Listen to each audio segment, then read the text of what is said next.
Bismillahirrahmanirrahim. Assalamualaikum warahmatullahi wabarakatuh.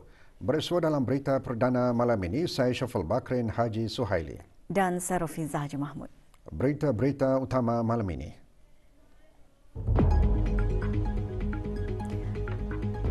Kebawah Duli Yang Maha Mulia Paduka Seri Baginda Sultan dan Yang di-Pertuan Negara Brunei Darussalam berangkat meninggalkan Phnom Penh, Kemboja setelah selesai mengadakan keberangkatan negara.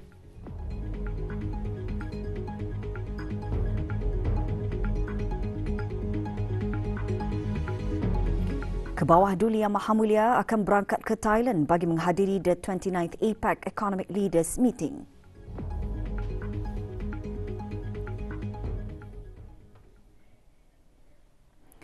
Kebawah Duli Yang Maha Mulia Paduka Seri Baginda Sultan Haji Hassanal Bolkiah Muizzuddin Wad Daulah Ibni Almarhum Sultan Haji Omar Ali Saifuddin Saadul Khairuddin Sultan dan Yang di-Pertuan Negara Brunei Darussalam berangkat meninggalkan Phnom Penh, Kemboja selepas selesai mengadakan keberangkatan negara ke negara berkenaan. Berangkat mengiringi Kebawah Duli Yang Maha Mulia ialah Duli Teramat Mulia Paduka Seri Pangeran Muda Abdul Matin.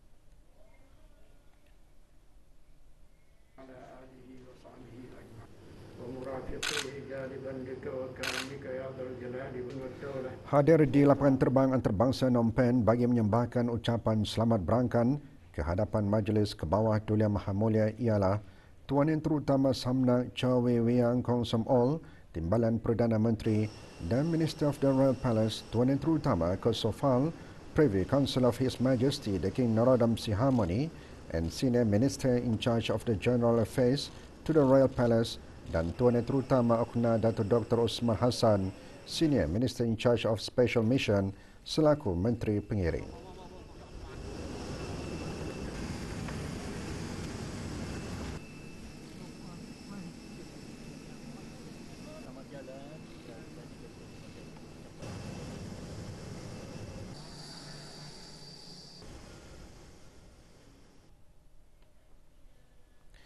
Juga hadir ialah Yang Berhormat Datuk Seri Setia Dr. Awang Haji Muhammad Amelio bin Abdullah, Menteri di Jabatan Perdana Menteri dan Menteri Kewangan dan Ekonomi kedua, Yang Berhormat Datuk Seri Setia Awang Haji Irwan bin Pihin Datuk Pekermajaya Haji Muhammad Yusof, Menteri Hal Ehwal Luar Negeri kedua, dan Tuan Yang Terutama Pangeran Kasmir Han bin Pangeran Haji Tahir, Duta Besar Istimewa dan Mutlak Negara Brunei Darussalam ke Kerajaan Kemboja.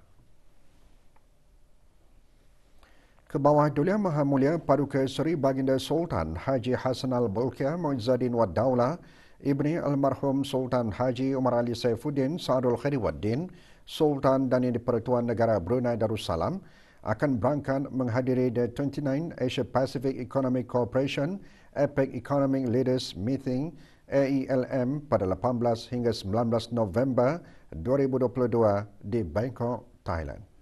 Kebawah Duli Yang Maha Mulia akan menyertai mesyuarat AELM yang bakal dipengerusikan oleh Tuan Yang Terutama Prayut Chan-o-cha, Perdana Menteri Thailand selaku pengerusi APEC bagi tahun 2022.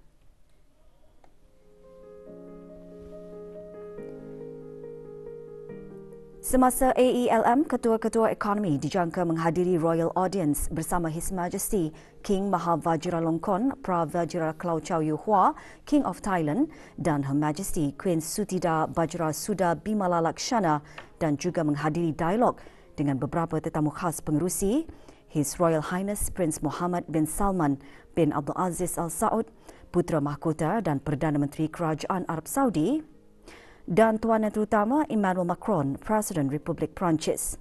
Ketua-ketua ekonomi juga akan mendengarkan pembentangan daripada Pengarah Urusan Dana Monetari Antarabangsa IMF mengenai 2022 Global Economic Outlook di salah satu sesi AELM.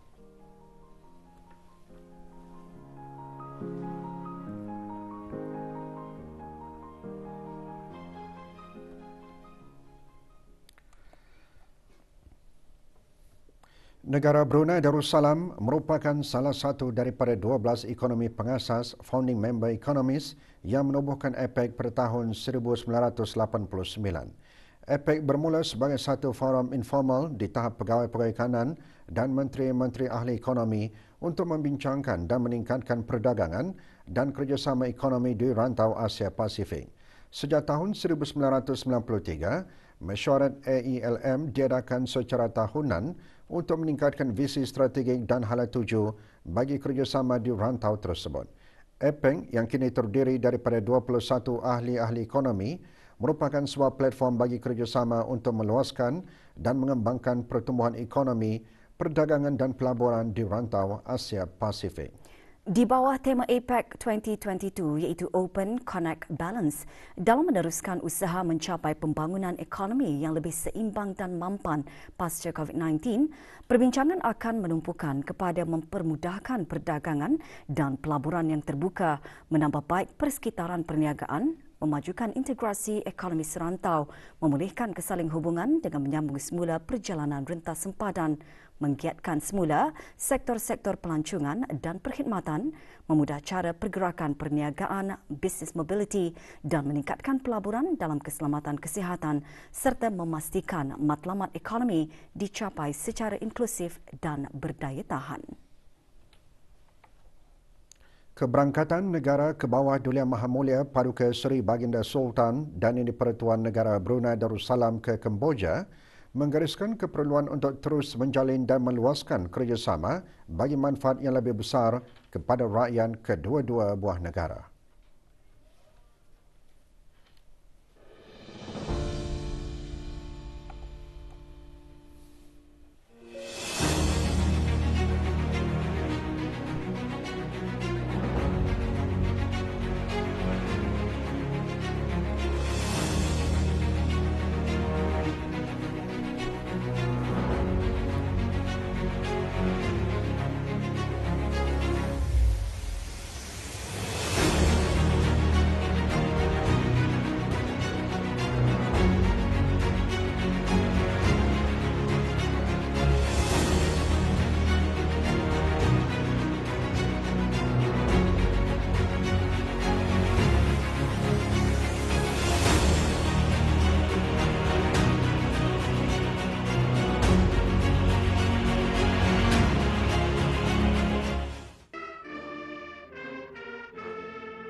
I'm confident that our shared ties will continue to thrive as we navigate these challenges together.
Norma baharu akibat pandemik COVID-19 dan peralihan kepada revolusi industri 4.0 telah mengubah lanskap keperluan tenaga kerja dari segi kecekapan dan kemahiran di seluruh dunia termasuk di negara Brunei Darussalam.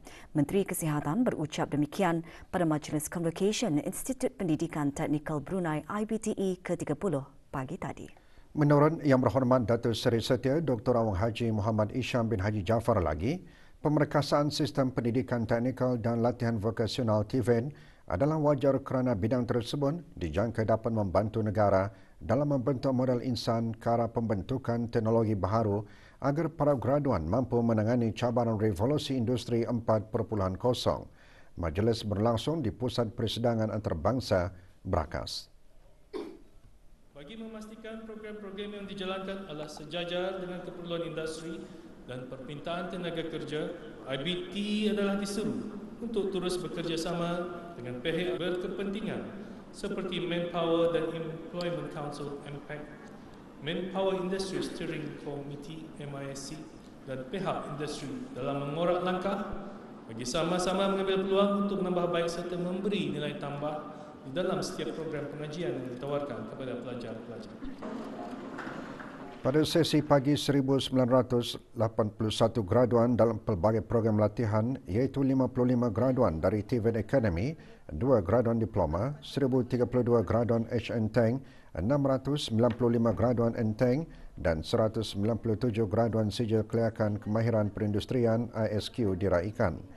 Juga hadir Datuk Seri Paduka Awang Haji Mat Satija bin Sokiau, Timbalan Menteri Tenaga Jabatan Perdana Menteri, selaku pengurus lembaga pengelola IBTE. 1594. Pada sebelah petang, 692 graduan sijil NTech diraikan pada Majlis Convocation Institut Pendidikan Teknikal Brunei IBTE ke-30. Penyampaian sijil kepada para graduan disempurnakan oleh Datuk Seri Paduka Awang Haji Mat Satija bin Sokiau, Timbalan Menteri Tenaga, Jabatan Perdana Menteri selaku pengerusi lembaga pengelola IBTE. Selain penganugerahan sijil-sijil, beberapa anugerah bagi anugerah pelajar cemerlang dan anugerah khas pelajar juga disampaikan kepada para graduan yang mencapai prestasi yang cemerlang melalui akademik dan penglibatan melalui aktiviti-aktiviti bukan akademik.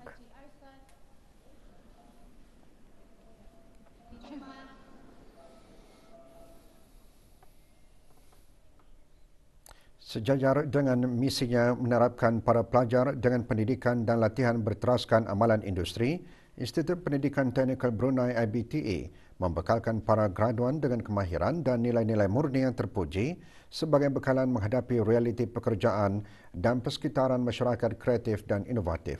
Beberapa orang graduan mengongsikan pengalaman masing-masing sepanjang mengikuti pengajian di IBTE. The challenge will be balancing our time and studying. It is a bit struggling to balance the time. I will be pursuing my study in civil engineering. We had to go online, and during that time, sudah habis kira boleh balik ke sekolah. We still had to follow SOP, and then we still had to have capacity.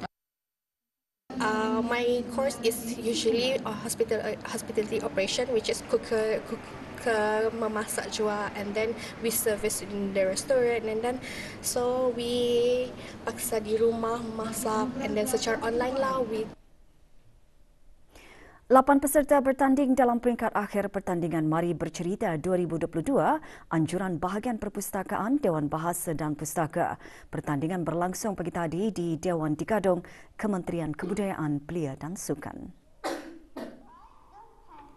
Hadir menyaksikan pertandingan Yang Berhormat Datuk Seri Setia Awang Haji Nazmi bin Haji Muhammad, Menteri Kebudayaan, Belia dan Sukan. 2 kategori dipertandingkan iaitu kategori Bahasa Melayu dan kategori Bahasa Inggeris. Ayah maafkan Ryan. Ryan adalah anak yang diamanahkan oleh Allah kepada ayah. Awang Said Haris bin Said Rosman dari Sekolah Rendah Yayasan Sultan Haji Hassanal Bolkiah muncul juara dalam kategori Bahasa Melayu. Manakala Awang Muhammad Daniel Martin bin Awang Adris dari Sekolah Arab Sultan Haji Hassanal Bolkiah menjuarai kategori Bahasa Inggeris. Selain memupuk semangat membaca, pertandingan juga dihasrat dapat melatih kanak-kanak supaya berani berhadapan khalayak ramai dan menjadikan cerita sebagai sumber inspirasi, imajinasi dan kreativiti semasa menyampaikan.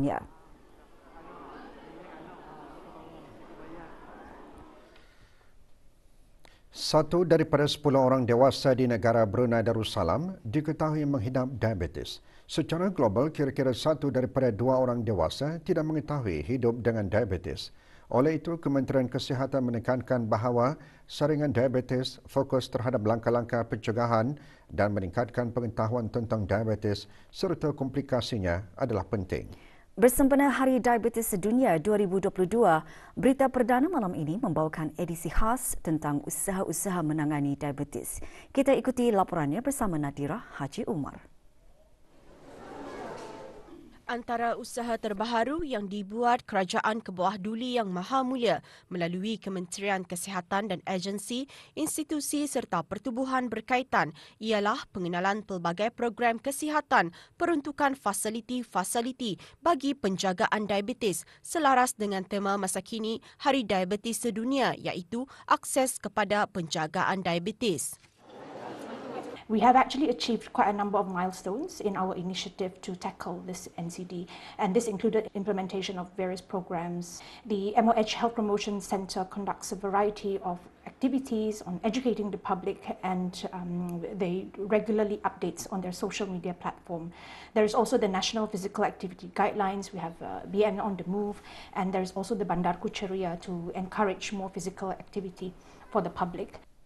Kementerian Kesihatan dalam pada itu mengenal pasti beban mengenai diabetes dan peningkatan kes penyakit tidak berjangkit di negara ini. Pihak kementerian juga berusaha meningkatkan pendidikan bagi para profesional penjagaan kesihatan dan pesakit tentang diabetes dan cara menguruskannya. The Ministry of Health, in collaboration with Polytechnic Brunei, have actually set up a level 5 diploma in health sciences for diabetes nurse educators. And this year, the first cohort of nurses successfully graduated from this program, which essentially provides the necessary skills and knowledge to provide comprehensive diabetes care for individuals with diabetes. Kementerian Kesihatan dengan kerjasama EVIT Technologies juga sedang menjalankan kajian pengurusan diabetes ke arah membantu individu yang menghidap type 2 diabetes dalam mengurus penjagaan diabetes. Kajian bertujuan menilai keberkesanan kaedah kawalan digital dalam penjagaan diabetes. Nadira Haji Umar untuk Berita RTB. 42 peserta Bengkel Kemahiran Keibubapaan Islam Anjuran Pusat Kajian Fiqh Al-Usrah College Universiti Perguruan Agama Seri Begawan KUPSB petang tadi menerima sijil masing-masing. Penyampaian sijil disempurnakan oleh Dr. Haji Adnan bin Haji Basar, Rais KUPSB. Bengkel 2 hari ini disertai oleh pegawai dan kaki tangan dari KUPSB dan jabatan-jabatan kerajaan. Bengkel diadakan ke arah memberikan pendedahan dan kemahiran tarbiyah kepada ibu bapa dan kanak-kanak menurut Al-Quran dan Sunnah, selain itu melahirkan ibu bapa yang berpengetahuan tinggi dan berkemahiran dalam mendidik anak-anak secara Islamik.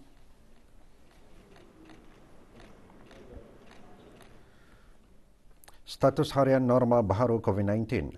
2 kes berada dalam kategori empan, iaitu yang memerlukan bantuan oksigen dan di bawah pemantauan rapi. Kementerian Kesihatan memaklumkan 625 kes dilaporkan sembuh. Jumlah keseluruhan pemberian 2 dos vaksin COVID-19 bagi kanak-kanak berumur 5 hingga 11 tahun 86.5%. Bagi remaja berumur 12 hingga 17 tahun yang mendapat 3 dos vaksin 61.9%. Dan liputan bagi rakyat dan penduduk negara ini yang mendapatkan 3 dos vaksin 78.8%.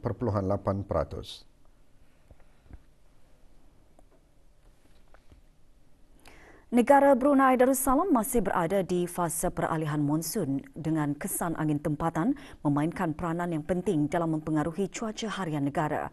Semasa tempoh tersebut, cuaca cerah pada waktu pagi. Manakala hujan dan ribut petir berlaku terutama di kawasan pedalaman pada sebelah petang dan bergerak ke kawasan pesisiran dan laut pada waktu malam dan kadangkala berlanjutan sehingga awal pagi keesokan hari. Bermula hari ini 15 November 2022, keadaan cuaca diramalkan aktif hingga Isnin 21 November 2022. Ia disebabkan oleh pengaruh beberapa kawasan tekanan rendah di kawasan rantau ini yang menggalakkan pembentukan awan hujan dan seterusnya meningkatkan aktiviti turunan hujan. Kelajuan angin boleh meningkat sehingga 50 km sejam semasa atau dekat hujan lebat atau ribut petir. Di perairan Brunei pula, keadaan laut berombak sedikit antara 0.5 ke 1 meter dan dijangka akan meningkat bermula 19 November 2022 ke paras sederhana sehingga 1.7 meter. Sehubungan itu, orang ramai dinasihatkan untuk mengambil langkah-langkah awal terhadap kajian kejadian cuaca aktif yang diramalkan berlaku. Maklumat, nasihat dan amaran cuaca terkini boleh diperolehi melalui sumber yang tertera. Sekolah Persediaan Sekolah Arab Bandar Seri Begawan SPABSB kini mencecah 38 tahun penubuhannya dan 25 tahun di bawah pentadbiran sendiri. Bersempena dengan sambutan Jubli peraknya, sekolah berkenaan pagi tadi mengadakan majlis doa kesyukuran. Hadir Awang Haji Muhammad Rosli bin Haji Ibrahim, Setiausaha Tetam Kementerian Hal Ehwal Ugama. Pada majlis tersebut, buku Surah Yasin Sekolah Persediaan Arab Bandar Seri Begawan untuk dijadikan wakaf amal jariah dirasmikan. Acara diselajurkan dengan bacaan Surah Yasin dan tahlil, diikuti tayangan video kenangan dan penyampaian wakaf buku Surah Yasin. Turut diadakan mini pameran pendidikan merentas zaman SPABSB.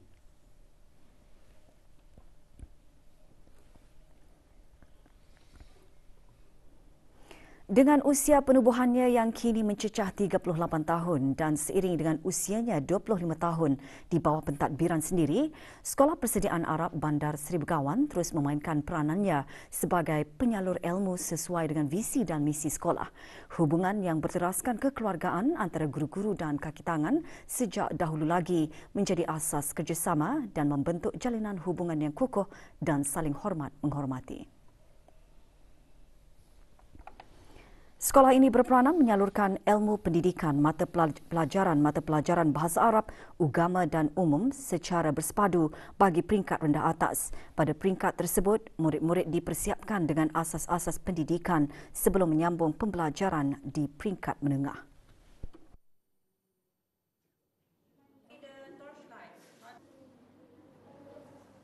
Mula ditubuhkan pada tahun 1984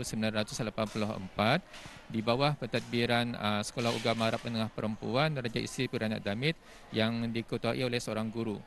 Kemudian pada tahun 1997, sekolah ini di bawah pentadbirannya sendiri yang diketuai oleh seorang guru besar sehingga sekarang. Sejak penubuhannya, pelbagai perkembangan dan pencapaian dicapai dari segi akademik dan pelajar. Berbekal visi, perintis kecemerlangan dan pendidikan bersepadu dan berpegang pada misi memberikan asas pendidikan duniawi dan ukhrawi yang berkualiti untuk berbakti kepada agama, bangsa dan negara melalui sistem pendidikan negara abad ke-21, Sekolah Persediaan Arab Bandar Seri Begawan mempunyai keyakinan dalam menuju ke arah kecemerlangan.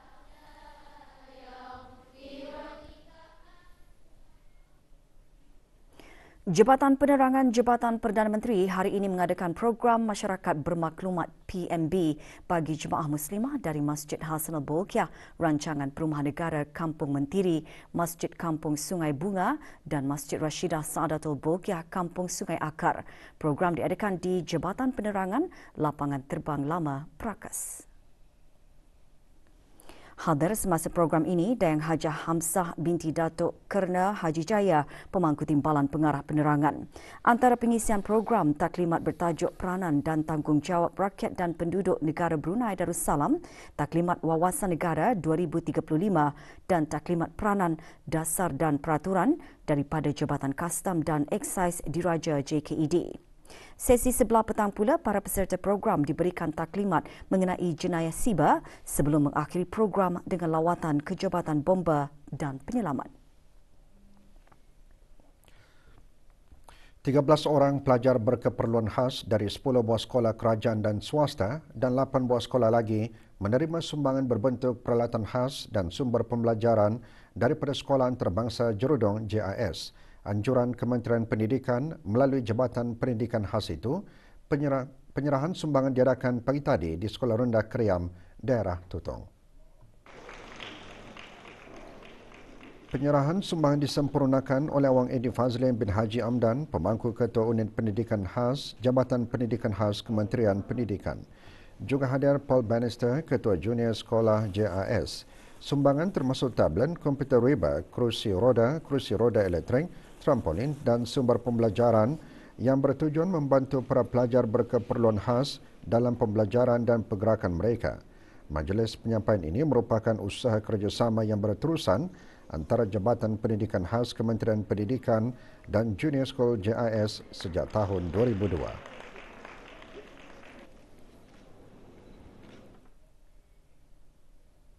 Satu produk iaitu Brewers Yeast Powder jenama Now yang didapati dijual di salah sebuah pasaraya di negara ini diarahkan untuk diasingkan penjualannya ke ruangan non-halal section.